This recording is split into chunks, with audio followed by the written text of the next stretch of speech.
एक योजना की घोषणा होती है और पूरा राज्य, पूरी सरकार आपके नेतृत्व में, चाहे वो सभी जगह के जनप्रतिनिधि हो या प्रशासनिक महकमे के तमाम पदाधिकारीगण, वो लग करके आज आप देख रहे हैं कि अगर सरकार की नीयत अच्छी हो तो किस तरह की योजनाएं लोगों के बीच आ सकती हैं। मैया सम्मान योजना की शुरुआत की घोषणा आप करते, उसके पहले विपक्षियों ने षड्यंत्र के तहत आपको 5 महीने के लिए जेल के सलाखों के पीछे भेजने का काम किया।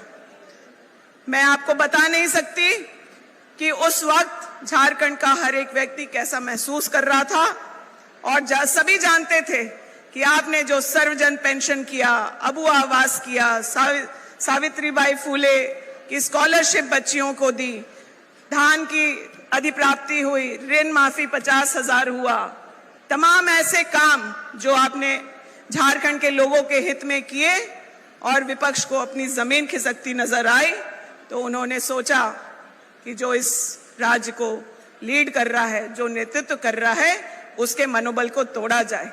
लेकिन हमें गर्व है कि आपने जेल जाना मुनासिब समझा, लेकिन इन ताकतों के पीछे सामने झुकना मंजूर नहीं किया।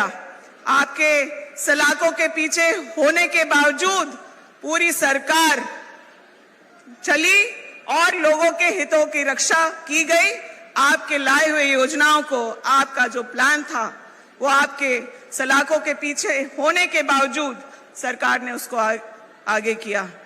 और आज जो योजना, जो इस महत्वाकांक्षी योजना जो सरकार की है, मैं उसके बारे में कहना चाहूंगी कि आमतौर पर महिलाओं को जो घर में रहती हैं, परिवार को संभालती हैं, अपने बच्चों की शिक्षा पर ध्यान देती हैं, बड़े बुजुर्गों की सेवा करती हैं, अपने जीवन साथी के कामों में सहयोग करती हैं, यह सुनिश्चित करती हैं कि वो जिस काम में जा रहा है उसे पूरी ताकत मिले, वैसी महिलाओं का जब परिचय कराया जाता है तो बोला जाता है कि वो घर में रहती है, कुछ नहीं करती। लेकिन आपने लाखों की संख्या में ऐसे झारखंड की बहनों को वो सम्मान देने की शुरुआत की है मैया सम्मान योजना के माध्यम से, जो आज एक पहला कदम है।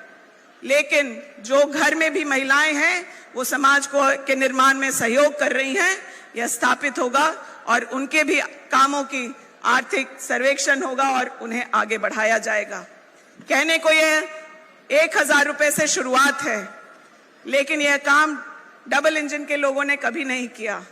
सर्वजन पेंशन डबल इंजन की भी सरकार ला सकती थी, बुढ़ापे की लाठी वो भी बन सकते थे, लेकिन वो लाठी बनने का काम अगर किसी ने किया तो आदरणीय मुख्यमंत्री हेमंत सोरेन जी ने किया। अबू आवास की योजना सरकार को इसलिए लानी पड़ी कि केंद्र सरकार का सौतेला व्यवहार हम लोगों के साथ हुआ। प्रधानमंत्री आवास से जिन गरीबों के सर पर छत आता, उनसे छत छीनना इन्होंने मंजूर किया और षड्यंत्र के तहत उसे रोका गया। सरकार अपने संसाधनों से, जबकि लाखों करोड़ रुपया झारखंड का आज केंद्र के पास था, वो ऐसी योजनाओं को बंद किया गया। आपने वह शक्ति दिखाई और आज अब प्रधानमंत्री आवास लेने वाला कोई नहीं बचा है सर। 1,20,000 रुपया प्रधानमंत्री आवास में मिलता है, लेकिन अबू आवास में जब लोगों को 2 लाख रुपए और साथ में रसोई और शौचालय की भी व्यवस्था की गई, तो अब मुझे लगता नहीं कि प्रधानमंत्री आवास लेने वाला कोई बचा होगा। आज आपने जो बहनों के लिए किया है उसका मैं तहे दिल से धन्यवाद देते हुए आपसे यही कहना चाहूंगी कि आपने हम बहनों का सम्मान बढ़ाया है, गौरव बढ़ाया है, सशक्त किया है।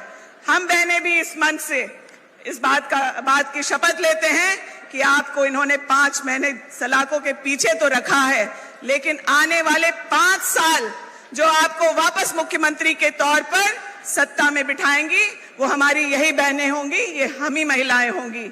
इस बात से अगर आपका समर्थन है तो मैं सभी महिलाओं से कहना चाहूंगी कि आप दोनों हाथ उठा करके राखी के पहले अब प्रण लें कि हेमंत सोरेन जैसे भाई को की रक्षा की जरूरत पड़ी तो महिलाएं आगे होंगी। इन्हीं चंद शब्दों के साथ आज जब यहाँ पाकुड़ में खड़े हैं तो उस षड्यंत्र का हिस्सा हमारे पार्टी के भी नेता आदरणीय श्री आलमगीर आलम जी हुए।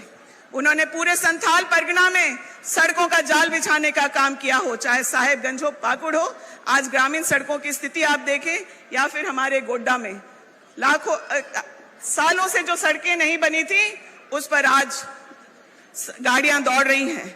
लेकिन मुख्यमंत्री हो, मंत्री हो, राज्य के विधायक हो, उनको ईडी सीबीआई के चंगुल में किस तरीके से फंसाना है यह भाजपा को बेहतर मालूम था।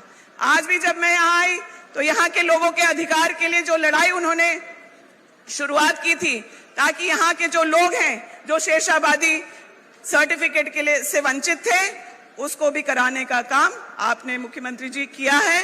कार्मिक से पारित हुआ है और वैसे लोगों को भी आरक्षण का लाभ मिलना शुरू होगा। कम समय है, लंबी बातें हैं, और आज हम लोग सभी यहाँ पर उपस्थित हुए हैं मुख्यमंत्री जी को सुनने के लिए। मैं इन्हीं शब्दों के साथ अपने वक्तव्य को समाप्त करती हूँ। जय हिंद, जय भारत। धन्यवाद।